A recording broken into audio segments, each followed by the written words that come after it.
It's definitely one thing that's a lot harder to get used to is how quiet it gets in here when it comes time to do this.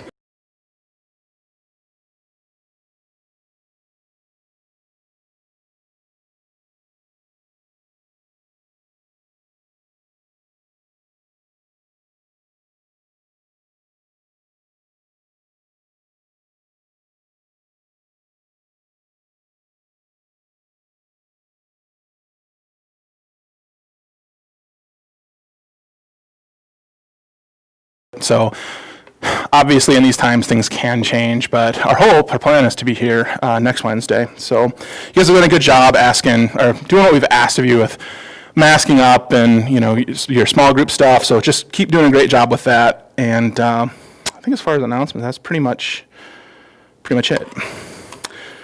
But so last week, wow. Last week I was watching a TV show, and I don't watch TV unless it's sports for the most part, or hunting or fishing. But I ended up watching all those TV shows that I think, this is really stereotypical, but I think moms or older people that are at home watching TV during the day like to watch, they have a cooking show element, and then it has a guest and a talk show element, all of those things. And I was just at home, I was at lunch, and it was on, so I'm watching it, and the little kids, they're interviewing little kids and they're asking what their favorite holiday is, right? And I think all of them but two said Christmas.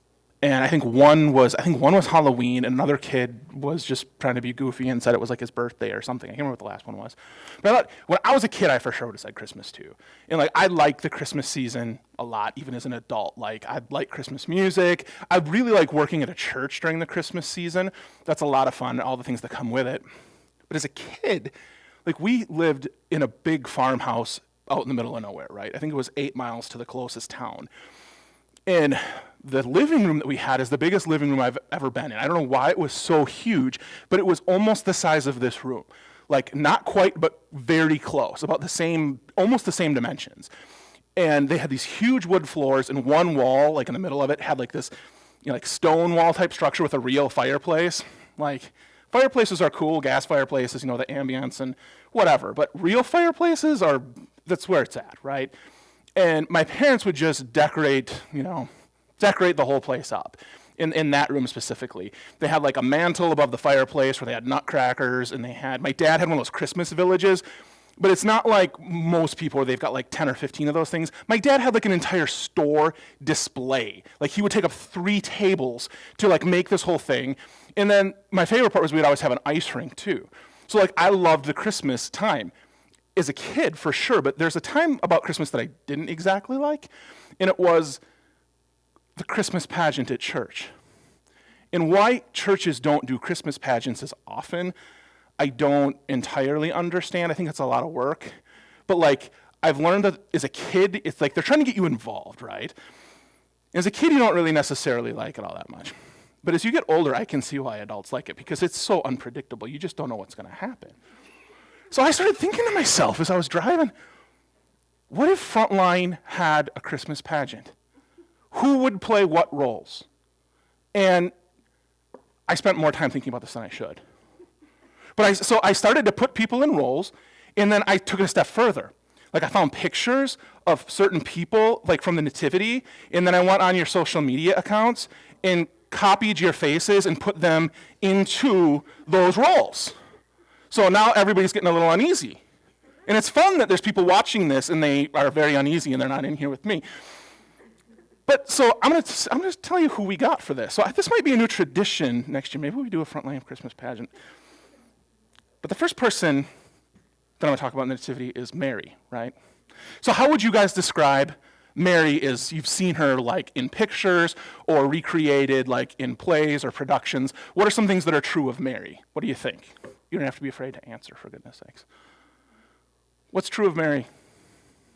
Miriam, what's true of Mary? She always wears blue? That's true. What about, what's your perception of her? How does she come across? Caleb? She's very gentle. Good. What else? She's very gentle. She's comes across generally as soft-spoken, very obedient. And I thought, there's nobody who I think would play that role better than Lydia Adams, right? So rather than do good Photoshop, I thought it was more fun to have it really bad Photoshop. It just like adds to it. That's okay. It's meant to be a little bit off. And this is the second time in 3 weeks I've picked on Lydia, so I'm sure she's not going to be all that happy about it. But then I decided, who would be Joseph, right? And you think about Joseph, he's usually this strong, calculated guy, maybe a little quiet himself. And I thought, Cam Jusak would be a great Joseph. Like, if we were having a production, Cam would be our Joseph. That's who I would choose. But the Shepherds is where it gets a lot of fun. It gets to be a lot of fun because the Shepherds are usually like the wily group, right? They're usually the kids that are a big handful. Either that or they're the kids who just don't care at all, and they're just trying to get them involved in some capacity. So some of our Shepherds I thought would be really, really good was Chris Shalito, Levi. I thought Dawson would be good. I had to sneak Lydia back in there one more time. But I thought if they had a leader that made a good shepherd, I thought for sure that would be Johnson, right? So we've got our shepherds. Okay, we got a good start for our pageant for Frontline. Then I thought to myself, angels. Like, any of the girls could easily step in and fill an angel role. It's the guys where it gets hard. So, like, who has angelic qualities? So I thought, well, Jace Preston. But I couldn't find pictures where there was, like, 3 or 4 angels where I could crop their heads into. I could only find pictures where there was, like, 1, and all the other angels were very distant. I thought, Jace has the good look. He's got the nice hair for it. He's got a big smile. I could see Jace with wings. I thought Jason Thiemann would be another one. You've got this lightness about you. I thought you'd be a good angel. And then I just decided that Isaac Erdman, far and away, was the best fit. Okay, then we got our wise men. The wise men are generally, very adventurous, kind of stoic, generally very smart, right, with their endeavor. So I thought Jason Vanaha could lead that group. I thought Grayson made a good wise man, and Jesse Johnson too, right? But this is where it gets the most fun. Okay, because there's only one more role, actually. Actually, it's 2, but they're together. And there's always an innkeeper.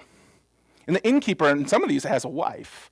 And the innkeeper is usually a nice guy who's very apologetic. There's no room in the inn. We're sorry this had to happen. But the innkeeper's wife is always more of a bigger personality, right? Always outspoken, and she's going to grill the innkeeper about what he's doing and why he's doing it. And I thought, nobody plays these roles better than Caleb and Ainsley, right? So I just thought, there you have it. We've got our Frontline Christmas pageant all figured out. So now that I'm sure there's kids that don't like me, I had to have a little bit of fun because doing this in front of the camera and with people spread out, doing games and things is kind of tough. So I'm just trying to be a little bit more creative. But what got me thinking about Christmas pageants actually was at Thanksgiving, my brothers and I were talking about a video that my dad used to show at children's church. And the video is called the Best Christmas Pageant Ever. And he showed this video for years. Let me tell you something about Christian videos. Most of them are usually not all that good, right? Some, but they're usually like quite corny and cheesy dialogue and bad acting. And let me tell you, the further back in history you go, the worse those videos are. But this video actually has a really good message to it. Okay, it takes place in a church setting, and they're going to put on a Christmas production. But there's one family who shows up the day that they're going to do the casting, or the day they're making parts available. And the reason the family shows up is because they're very poor, they're very impoverished, and the boy heard other kids at school talking about their church having a free meal for people after church on Sundays. So the kids come for the free meal, and then when they're at Sunday school, they demand that they're going to take all the important roles in the play. And none of the other kids are going to stand in their way. They're afraid of them. That not only are they poor and impoverished, but they're actually very mean. Kids are very intimidated by them. Here's a clip so you can see how good this movie is. The Herdmans are the worst kids in the whole history of the world. They lie and steal and smoke cigars, even the girls. And now they want to take over the Christmas pageant. I'll be Mary. And Ralph over there, he'll be the Joseph. Where did they come from? Who let them in? Loretta Swit's got her hands full to make this the best Christmas pageant ever. Tomorrow at 8 p.m., 7 Central, here on Lifetime.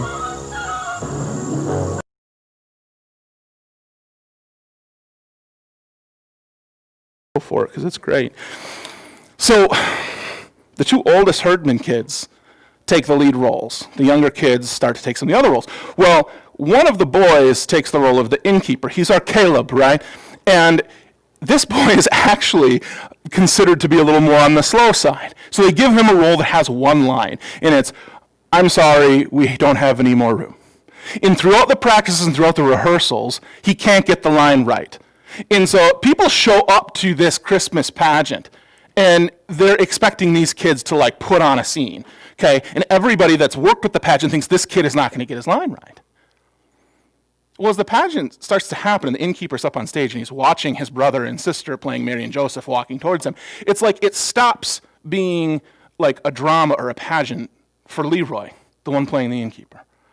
It's like he's putting it all together. He's never understood the Christmas story before. And so as they come up, he's just filled with joy and compassion. And so when it comes to his line, he says, "I'm sorry, we don't have any room, but you can have my room." And then it turns into this thing where Mary and Joseph are supposed to go to his room, and so are all of the other people involved in the play. And for some people, they thought these kids ruined the play. He didn't stick to the script. Other people thought it was the best Christmas pageant ever because they could see in this kid's life how he put it all together, what the purpose of Christmas was all about. And I'll tell you, growing up, I didn't really care for the innkeeper part of the story. I mean, who would turn away a couple like this? Now, these are some verses that you're probably going to hear a couple more times throughout the Christmas season. It's in Luke chapter 2.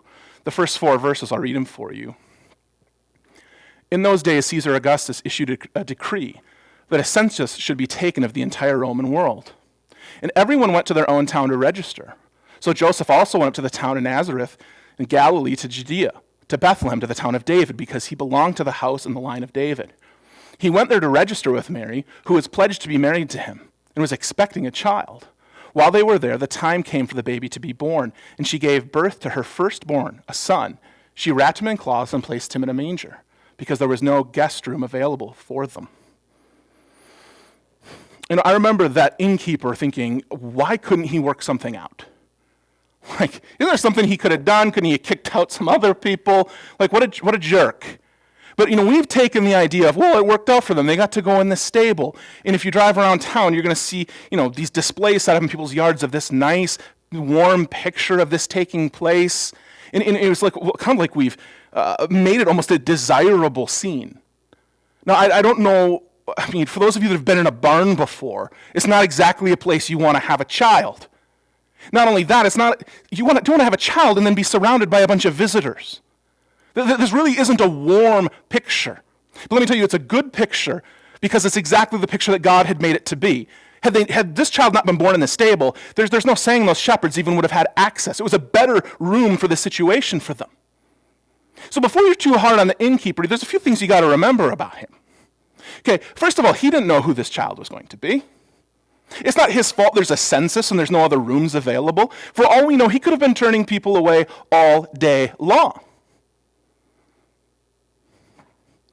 But here we are 2,000 years later, and in our personal lives, we're still telling Jesus we don't have any room. Individuals do that all the time in the way that we live, in the way that we act, in the way that we prioritize. I don't have any room. You see, the difference is the innkeeper really didn't have the ability to do anything about it, but we do.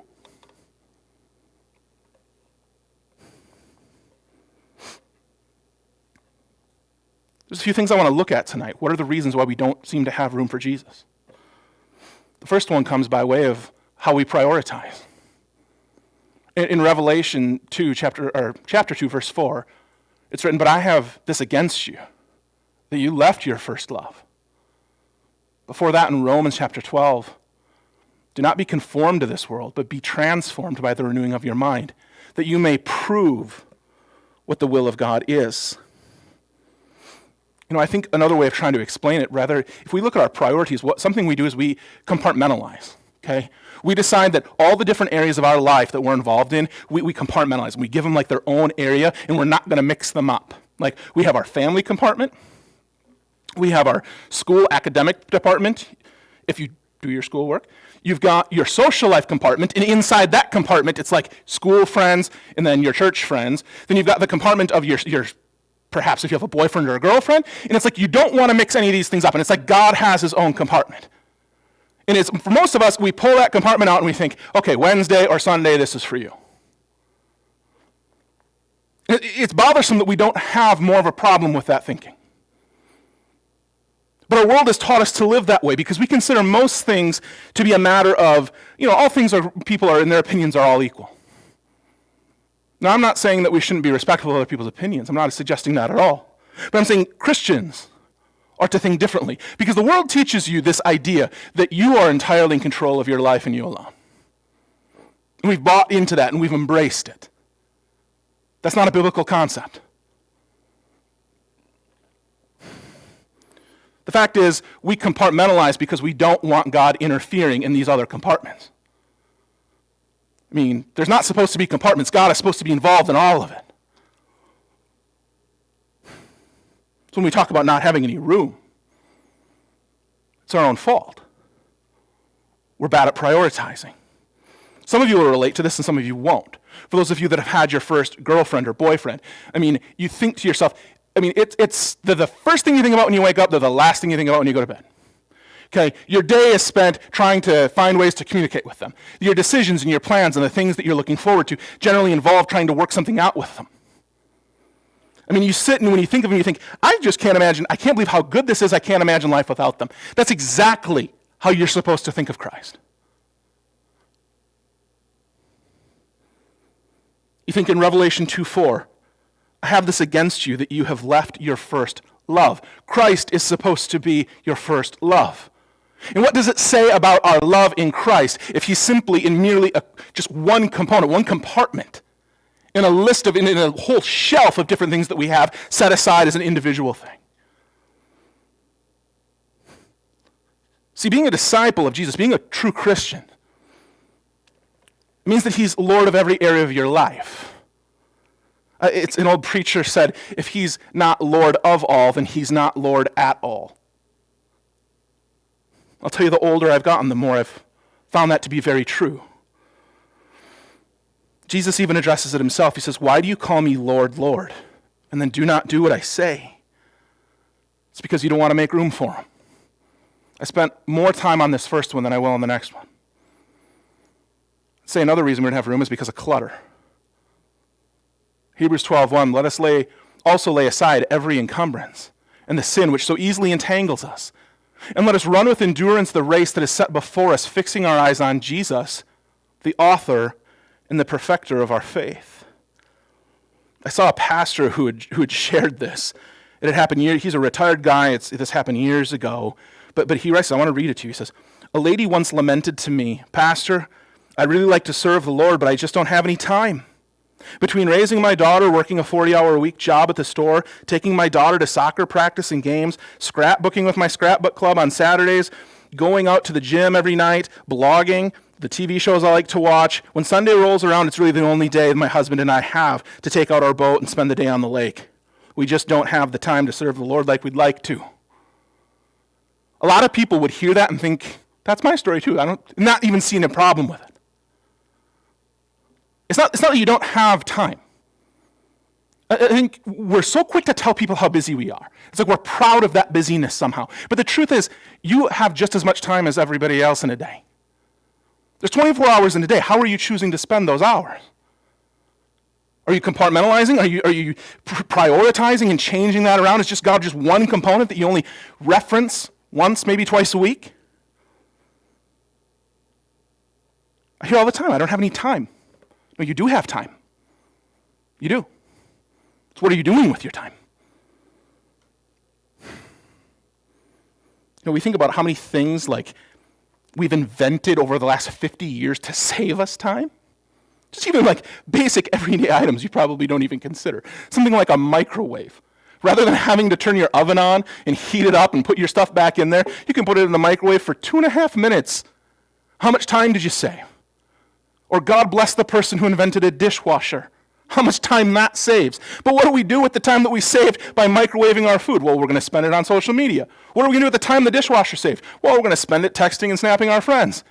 It's not about not having time. It's what you do with your time.